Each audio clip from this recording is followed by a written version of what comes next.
नमस्कार मित्रांनो, महाराष्ट्रातील पशुपालक आणि शेतकऱ्यांसाठी एक मोठे अपडेट समोर आले आहे.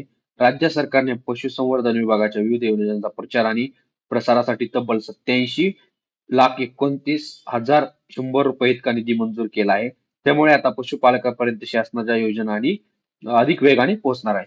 नेमका हा शासन निर्णय काय आहे, कोणत्या योजनांची माहिती दिली जाणार आहे आणि याचा पशुपालकांच्या काय फायदा होणार आहे, ही संपूर्ण माहिती आजच्या व्हिडिओमध्ये पाहूया. 18 ऑगस्ट 2026 रोजी कृषी, पशुसंवर्धन, दुग्ध व्यवसाय विकास व मत्स्य व्यवसाय विकास विभागाने हा शासन निर्णय जारी केला आहे.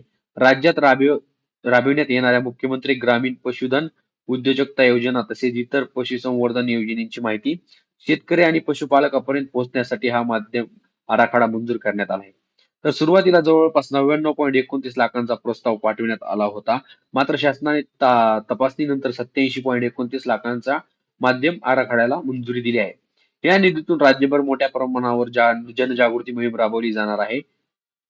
सरकार विविध माध्यमांचा वापर करत आहे. आकाशवाणी, रेडिओ जाहिराती, खासगी एफ-एम रेडिओवरील जिंगल्स, एम-एस-आर-टी-सी बसवरील जाहिराती, सोशल मीडियाचा प्रचार मोहीम, जाहिरातींसाठी विशेष क्रिएटिव्ह आणि ऑडिओ जिंगल्स तयार करत आहे.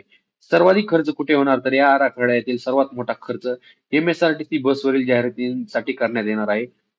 बसच्या साइड आणि बॅक पॅनलवर पशुसंवर्धन विभागाच्या योजनांची माहिती प्रदर्शित केली जाणार आहे. त्यासाठी अंदाजे 46.02 कोटी इतका खर्च होणार आहे.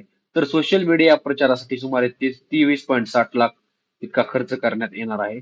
पशुपालकांना काय फायदा? अनेक वेळा शासनाच्या योजना उपलब्ध असतात, पण माहितीच्या अभावामुळे लाभार्थ्यांची अर्ज करू शकत नाहीत. याच प्रचार मोहिमेमुळे योजनांची माहिती गावागावात पोहोचेल. पशुपालकांना अनुदान योजनांची माहिती मिळेल. मुख्यमंत्री ग्रामीण पशु उद्योजक योजनेचा लाभ विविध लोकांपर्यंत पोहोचेल. शासनाच्या योजनांबाबत जागरूकता वाढेल. म्हणजेच मित्रांनो, महाराष्ट्र शासनाने पशुसंवर्धन विभागाच्या योजनांचा प्रचार आणि प्रसार करण्यासाठी 87.29 लाखांचा आराखडा मंजूर केला आहे.